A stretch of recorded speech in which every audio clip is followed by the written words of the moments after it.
অনুসারে বায়ুমণ্ডলের 6টি স্তর রয়েছে। তোমরা কি জানো? চলো দেখে নিই। প্রথম স্তরটি হলো ট্রোপোস্ফিয়ার। ভূপৃষ্ঠ থেকে উচ্চতা 12 কিলোমিটার। এই স্তরটির অপর নাম ক্ষুব্ধমণ্ডল। কেন ক্ষুব্ধমণ্ডল? না, এই স্তরেই কিন্তু ঝড় বৃষ্টি হয়ে থাকে।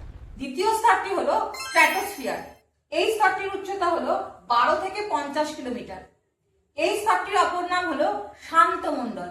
তাই জেট বিমানগুলো এই স্তরের ওপর দিয়ে কিন্তু চলাচল করে। তৃতীয় স্তরটির নাম হলো মেসোস্ফিয়ার। এই স্তরটির উচ্চতা হলো 50 থেকে 80 কিলোমিটারের মধ্যে।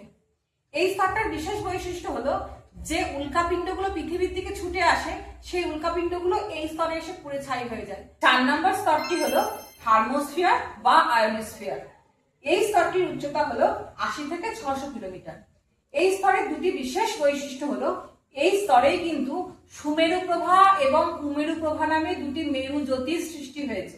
সুমেরু প্রভা যাকে আমরা কিন্তু বলি অরোরা বোরোলিস, আর কুমেরু প্রভা যাকে আমরা বলি অরোরা অস্ট্রালিস।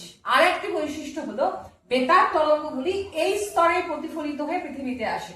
তার ফলে রেডিওতে যে গান বাজনা অনুষ্ঠান খবরাখবর যা কিছু হয় সেটা কিন্তু এই রেডিও স্টেশনের মাধ্যমে আমরা দেখতে পাই। পঞ্চম স্তরটির নাম হলো এক্সোস্ফিয়ার।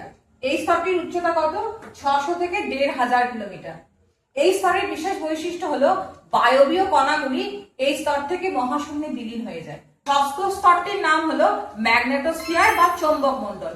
এই স্তরেই কিন্তু বায়ুমণ্ডলের ওই স্তরটা শেষ হয়েছে এতদূর পর্যন্ত এসে।